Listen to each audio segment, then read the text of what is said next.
रहने वाले एक अकेले आदमी को अपने शहर का कार्डबोर्ड मॉडल मिला।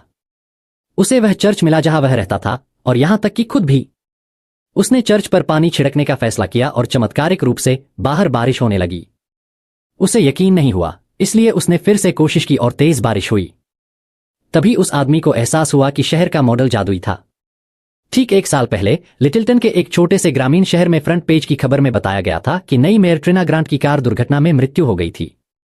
लिटिलटन के छोटे प्रांतीय शहर में एक आपातकालीन समाचार विज्ञप्ति में घोषणा की गई कि नई मेयर ट्रिना ग्रांट की कार दुर्घटना में मृत्यु हो गई थी।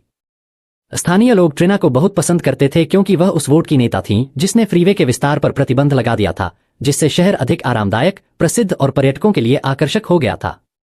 उन्होंने जॉन कॉनली को हराया, जो फ्रीवे विस्तार के मुखर समर्थक थे, जो लिटिलटन को मुख्य सड़क से काट देगा और स्थानीय जीवन को रोक देगा। यह सबसे अधिक संभावना है कि ग्रांट की मृत्यु उसके प्रतिद्वंद्वी को नई सड़क बनाने का लक्ष्य हासिल करने देगी। अब ट्रिना के शोकाकुल पति को रिश्तेदारों, उनके करीबी लोगों और पूरे समुदाय से हार्दिक संवेदनाएं मिल रही हैं। 1 साल बाद हम एक बहुत ही निराशाजनक तस्वीर देखते हैं। सड़कों पर कूड़ा कचरा है, दुकानों की खिड़कियों पर बंद के संकेत हैं, और स्थानीय निवासी बेरोजगारी के कारण अपने गृहनगर को छोड़ रहे हैं। विडंबना यह है कि हम यह सब सड़क के संकेत, लिटिलटन में आपका स्वागत है, की पृष्ठभूमि में देखते हैं। जैसे कि कुछ भी गलत नहीं है, नए मेयर जॉन कॉनली अपनी पत्नी के साथ शहर में घूमते हैं और दुर्लभ राहगीरों का मुस्कुराहट के साथ अभिवादन करते हैं। ऐसे निवासियों में से एक एमिलियो नाम का एक युवा लड़का है। वह स्थानीय चर्च की ओर मुड़ता है और अटारी में जाता है जहां ट्रिना का विधवा पति जेसन रहता है। वह अपनी पत्नी की मृत्यु के बाद से एकांत जीवन जी रहा है और एमिलियो समय समय पर उससे मिलने आता है। इस अवसर पर वह जेसन के लिए मोमबत्तियां और केक के साथ साथ अपनी नई मजेदार कैरिकेचर तस्वीरें भी लाया। जेसन खुद को उन तस्वीरों में और मेयर कॉनली को भी पाता है। वह हंसता है, एमिलियो की प्रतिभा की प्रशंसा करता है और उसे जारी रखने की सलाह देता है। बदले में एमिलियो जेसन से पूछता है कि वह चर्च में इस निराशाजनक अटारी में क्यों रह रहा है। वह कहता है कि उसकी पत्नी की मृत्यु के बाद वह अब अपने पूर्व घर में नहीं रह सकता, जबकि एक पादरी उसे तब तक यहां रहने देता है जब तक वह मदद करता है। बाहर निकलते समय लड़का पूछता है कि क्या वह ईश्वर के करीब महसूस कर रहा है। जेसन इस बारे में गहराई से सोचता है और याद करता है कि पादरी निकी उसकी पत्नी की मृत्यु के बाद उससे मिलने आई थी। उसने हमेशा दुखी पति का साथ दिया और उसे आगे बढ़ने में मदद की। कृतज्ञता में उसने चर्च की अव्यवस्थित अटारी को साफ करने में उसकी मदद की। जब जेसन सफाई में व्यस्त होता है तो उसे उनके शहर की हूबहू प्रतिकृति वाला एक अजीब बोर्ड दिखाई देता है। यह प्रतिकृति इतनी विस्तृत है कि इसमें असली शहर की छोटी छोटी चीजें भी शामिल हैं, जिसमें जमीन में छेद और दरारें भी शामिल हैं। करीब से देखने पर जेसन को बोर्ड के नीचे कुछ तंत्र दिखाई देता है और वह इसे काम करने की कोशिश करता है। गियर घूमने लगते हैं, खिड़कियों में एक रोशनी दिखाई देती है और शहर जीवंत हो उठता है। जेसन रोमांचित हो जाता है जब वह अचानक चौंक जाता है। चर्च की अटारी की खिड़की में देखने पर उसे अपनी खुद की छोटी सी आकृति दिखाई देती है। यह ठीक वही जगह है जहां वह अभी है। खुद को थोड़ा साफ देखने के लिए जेसन उनकी खिड़की पर थोड़ा पानी छिड़कता है। जैसे ही वह ऐसा करता है, वह देखता है कि खिड़की के बाहर वास्तव में बूंदाबांदी हो रही है। उसे बहुत जल्दी समझ में आ जाता है कि क्या हो रहा है। वह और भी पानी छिड़कता है और देखता है कि बाहर बारिश कैसे तेज हो रही है। वह अपना हाथ बाहर निकालता है, फिर भी उसे अपनी आंखों पर विश्वास नहीं होता। कुछ समय बाद जेसन एक स्थानीय रेस्तरां में बैठा है और ग्राहकों की बारिश की चर्चा को ध्यान से सुन रहा है, जो बहुत अजीब थी और ऐसा लग रहा था कि यह सिर्फ एक ही जगह हो रही है। रेस्तरां मालिक जेसन से दोस्ताना तरीके से पेश आता है और सड़क निर्माण के कारण ग्राहकों की कमी की शिकायत करता है। इसके बावजूद वह जेसन को उदारतापूर्वक कॉफी पिलाती है और व्यावसायिक तरीके से अपने बेटे एमिलियो को रेस्तरां के मुखौटे को रंगने का निर्देश देती है। व्यंग्यात्मक रूप से एमिलियो जवाब देता है कि इससे निश्चित रूप से उनकी सभी मौजूदा समस्याएं हल हो जाएंगी। इस समय जेसन अपनी नोटबुक निकालता है और जो काम दिया गया है उसे लिखता है। रात में अटारी में खुद को अलग करने के बाद वह एमिलियो के जीवन को थोड़ा आसान बनाने के लिए नेल पॉलिश का उपयोग करता है और शहर की प्रतिकृति का उपयोग करके रेस्तरां के मुखौटे को रंग देता है। अगली सुबह जेसन रेस्तरां के चारों ओर घूमता है जैसे कि कुछ भी नहीं हुआ, जबकि एक हैरान भीड़ पहले से ही वहां एकत्र हो गई है। एमिलियो अपनी मां को आश्वस्त करता है कि उसका इससे कोई लेना देना नहीं है, लेकिन मां हैरान है। यह उसकी अनुमति के बिना किया गया है क्योंकि इमारत मेयर की है और उसे नारंगी दीवारें पसंद नहीं हो सकती हैं। हालांकि जेसन ने नोट किया कि यह काफी अच्छा लग रहा है और इस ग्रे दृश्य में कुछ चमक जोड़ता है। इसके अलावा यह नारंगी नहीं बल्कि आड़ू रंग है। एमिलियो की मां सहमत हैं और थोड़ा आराम करती हैं। अगली सुबह जेसन को कॉनली के चुनाव अभियान को दिखाने वाला एक पोस्टर दिखाई देता है। वह लापरवाही से इसे चर्च की बाड़ से उतारता है और फेंक देता है। इस समय जेसन को एक बुजुर्ग महिला की तेज चीख सुनाई देती है, जिसका टखना जमीन में बड़े छेद की वजह से मुड़ गया है। वह महिला की मदद करता है और इस शाश्वत छेद और इस शहर की अन्य समस्याओं के बारे में वृद्ध लोगों की शिकायतें सुनता है। बिना किसी और शब्द की जरूरत के जेसन तुरंत समझ जाता है कि उसे क्या करना है और सुझाव बॉक्स को अपने अटारी में ले जाता है। तुरंत शहर की सभी समस्याएं आसानी से हल हो जाती हैं। छेद ठीक हो जाते हैं, कचरा साफ हो जाता है, सड़कें साफ हो जाती हैं और यहां तक कि एक गुस्से में भूखे कुत्ते को भी जेसन की प्लेट से एक हड्डी मिलती है जो वास्तविक दुनिया में बहुत बड़ी लगती है। अगली सुबह जेसन खुशी खुशी शहर में घूम रहा है और रातों रात हुए सभी अच्छे बदलावों के लिए निवासियों की सकारात्मक प्रतिक्रिया का आनंद ले रहा है। रेस्टोरेंट में प्रवेश करने के बाद वह मेयर को एमिलियो और उसकी मां को उस रंग के लिए फटकारते हुए देखता है जो उसे पसंद नहीं था। जेसन बातचीत में बाधा डालता है और मेयर को उसकी मृत पत्नी के बारे में याद दिलाकर अजीब स्थिति में डाल देता है।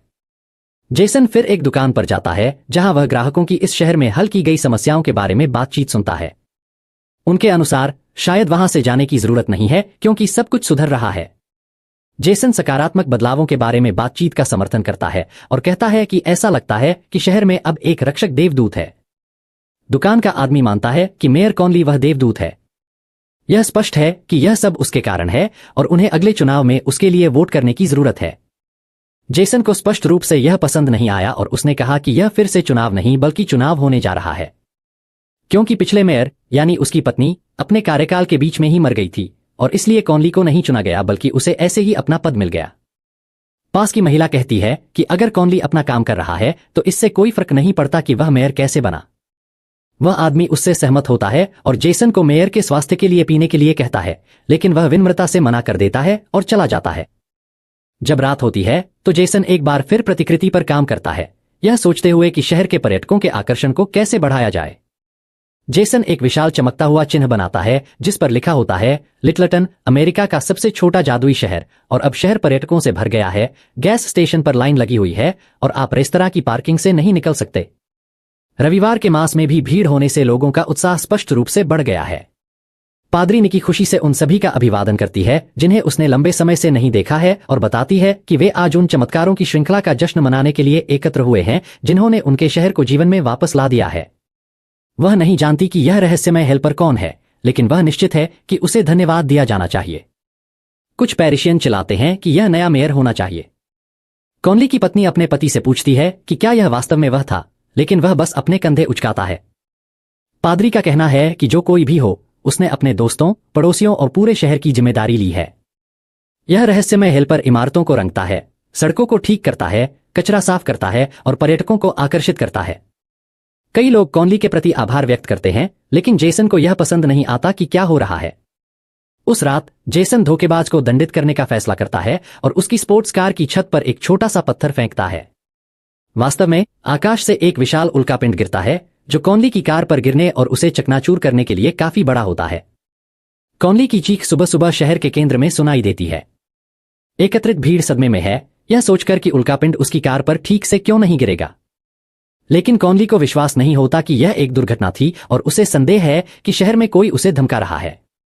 कॉनली ने एमिलियो को देखा जो जोर जोर से हंस रहा था और अपनी नोटबुक ले जाता है जिसमें उसे छत पर पत्थर के साथ अपनी कार की तस्वीर दिखाई देती है। मेयर चिल्लाना शुरू कर देता है और उस आदमी को हर चीज के लिए दोषी ठहराता है, लेकिन उसकी मां उसके लिए खड़ी होती है और सबूत मांगती है। लोग उनका समर्थन करते हैं और जाने का फैसला करते हैं, लेकिन कॉनली अपने अच्छे इरादों के बारे में एक भावुक भाषण देता है और अपने लोगों के अच्छे स्वभाव का बदला चुकाता है। कॉनली को अपने आप घूमते हुए देखकर जेसन उसे सबक सिखाने का फैसला करता है और प्रतिकृति पर एक विशाल मकड़ी रखता है।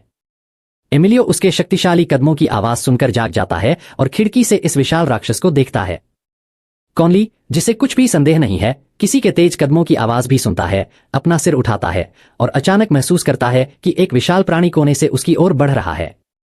वह गिर जाता है और डर के मारे चीखता है, लेकिन मकड़ी अचानक आसमान में उड़ जाती है और गायब हो जाती है, जिससे कॉनली पूरी तरह सदमे में पड़ा रहता है। इस बीच जेसन पूरी तरह संतुष्ट है क्योंकि वह मकड़ी को वापस एक जार में रख देता है। अगली सुबह कॉनली पादरी के साथ चलता है और उससे शिकायत करता है। कॉनली ने तब एमिलियो को देखा जब वह दीवार पर एक बड़ी मकड़ी बना रहा था। उसने उसे पकड़ लिया और उससे पूछा कि क्या उसने इसे आज रात देखा। वह आदमी मुस्कुराया, जिससे मेयर और भी नाराज हो गया। शाम को पादरी निकी जेसन से मिलने जाती है, लेकिन वह प्रतिकृति को गुप्त रखने के लिए उसे दरवाजे पर ही रोक देता है। वह कहती है कि उसे जेसन की स्थिति की चिंता है। उसके अनुसार शहर में हालात सुधर रहे हैं और अब अधिक सकारात्मक मूड रखने के लिए पर्याप्त कारण है। जेसन पादरी से कॉनली को कोई श्रेय न देने के लिए कहता है, क्योंकि वह बहुत स्वार्थी और लालची है और किसी की मदद नहीं करता। लेकिन पादरी जवाब देता है कि कोई भी सही रास्ते पर लौट सकता है। रात में जेसन अधिक प्रकाश बल्ब और संकेत जोड़कर प्रकाश व्यवस्था में सुधार करने का फैसला करता है, लेकिन कमजोर प्रकाश व्यवस्था इसे बनाए नहीं रख सकती और शहर अंधेरे में डूब जाता है। शहर के निवासी मोमबत्ती की रोशनी में चर्च में एक आपातकालीन बैठक के लिए इकट्ठा होते हैं और बिजली आपूर्ति की बहाली की मांग करते हैं। महापौर ने समस्याओं को बहुत गंभीर बताया। शहर का बिजली संयंत्र नई प्रकाश व्यवस्था के कारण विफल हो गया। इसकी मरम्मत की जाएगी, बेशक, लेकिन इसमें हफ्तों लग सकते हैं। बूढ़ी महिलाओं में से एक ने कहा कि वह केवल ऑक्सीजन उपकरण की बदौलत जीवित है जो बिजली से चलता है। अन्य लोग आगे बहस करते हैं और मांग करते हैं कि महापौर तुरंत इस समस्या को ठीक करें। आखिरकार उन्होंने ही वे सभी नए संकेत लगाए थे, लेकिन महापौर का कहना है कि उन्हें नहीं पता कि यह किसने किया। लोग कोने पर विश्वास नहीं करते हैं। वे उस पर झपटने का इरादा करते हैं, लेकिन वह बाहर यार्ड में भाग जाता है। वह एमिलियो को फिर से सड़क पर देखता है जब वह चित्र बना रहा होता है और उससे एक नोटबुक छीन लेता है जिसमें उसे शहर का एक चित्रित संकेत मिलता है। कॉनली भीड़ को समझाने की कोशिश करता है कि यह सब उसी आदमी का काम है। वह शहर में होने वाली हर चीज को चित्रित करता है, जिसका मतलब है कि यह किसी तरह का जादू टोना है। लोग मेयर पर विश्वास करने से इनकार करते हैं और उस पर हमला करते हैं, लेकिन फिर जेसन अचानक हस्तक्षेप करता है और सब कुछ कबूल कर लेता है। उसके अनुसार वह नहीं चाहता था कि कुछ बुरा हो, वह बस शहर और वहां रहने वाले सभी लोगों की मदद करना चाहता था। लेकिन चीजें हमेशा योजना के अनुसार नहीं होती हैं। लोग सबूत मांगते हैं और जेसन अपनी अटारी से कुछ चमत्कार दिखाता है। उसके बाद वह अपनी सोने की शादी की अंगूठी निकालता है और उसे अपनी मृत पत्नी की तस्वीर के बगल में रखता है और कहता है कि उसने उसे निराश किया है। उस पल मेयर अपने लोगों के साथ घुस जाता है और जेसन का रहस्य जान लेता है। कॉनली इस प्रतिकृति की क्षमता से प्रसन्न होता है और शहर को दूसरा वेगास बनाने का फैसला करता है। जेसन जवाब देता है कि वह उसे ऐसा नहीं करने देगा और एक छोटी सी लड़ाई शुरू होती है, जिसके दौरान प्रतिकृति पलट जाती है और गिर जाती है। असली शहर में भी तबाही मची हुई है और निवासी अब सोच रहे हैं कि इसे कैसे बहाल किया जाए। सड़क के बीच में अपनी विशाल शादी की अंगूठी को देखते हुए जेसन निवासियों को यह कहकर आश्वस्त करता है कि उनके पास पहले से ही ऐसा करने का साधन है। घटनास्थल पर मौजूद पत्रकार पहले से ही सोने के सबसे बड़े टुकड़े के बारे में रिपोर्ट कर रहे हैं। देखने के लिए आप सभी का धन्यवाद।